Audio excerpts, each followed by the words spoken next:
ناظرین، آذربائیجان کے صدر الہام علیوف نے گزشتہ روز نگورو کاراباغ میں ان علاقوں کا دورہ کیا کہ جہاں انہوں نے حال ہی میں ان علاقوں کو فتح کیا تھا، اور یہ عالم اسلام کے لیے بہت بڑی خوشخبری تھی کہ انہوں نے ایک مختصر سی جنگ کے نتیجے میں آرمینیا کو بدترین شکست سے دوچار کرتے ہوئے اپنے مقبوضہ علاقے انہوں نے واپس لے لیے، جبکہ دوسری طرف ہمارا جو مسئلہ کشمیر ہے اس کا 70 سال سے زیادہ عرصہ ہو گیا ہے، لیکن ہم اسے قراردادوں، مذاکرات اور ایک روڈ میں کھڑے ہونے سے اور احتجاج اور ہڑتالوں سے ہم اسے آزاد کرانے کی کوشش کر رہے ہیں۔ لیکن یہ آرمینیا کو انہوں نے سبق سکھاتے ہوئے، ایک عظیم پیش قدمی کرتے ہوئے اور اپنی جانوں کے نذرانے پیش کرتے ہوئے انہوں نے نگورو کاراباغ کے علاقے کو انہوں نے آرمینیا سے آزاد کرا لیا اور اس کو ذل تمیز شکست دے دی۔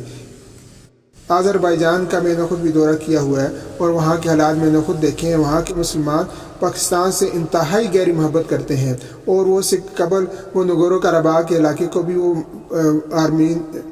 آذربائیجان کا مسئلہ کشمیر قرار دیتے رہے ہیں، لیکن انہوں نے اپنا مسئلہ کشمیر تو حل کر لیا، لیکن ہم ابھی تک اس مسئلہ کشمیر کو حل نہ کر سکے۔ اور انہوں نے حال ہی میں ان علاقوں کا وہاں کے صدر نے دورہ کیا کہ جہاں کے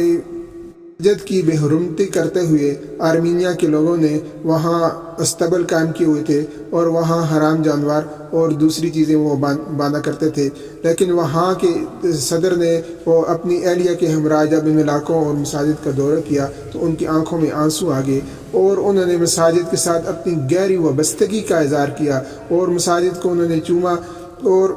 پر ان کی حفاظت کا حلف لیا کہ آئندہ انشاءاللہ ہم ان مساجد کی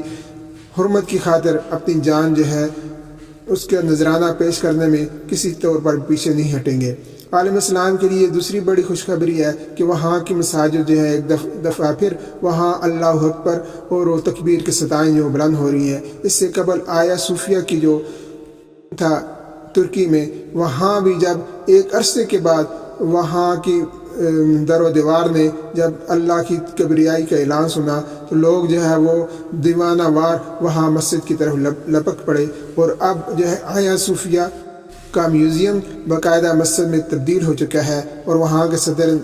نے یہ اعلان کیا ہے کہ وہ انشاءاللہ قیامت تک وہ مسجد ہی رہے گا۔ اور یہی حال ہم یہ دیکھتے ہیں یہاں آذربائیجان کا کہ وہاں کے صدر نے کس انداز میں اپنے علاقے کا دفاع کیا اور اپنے علاقے کو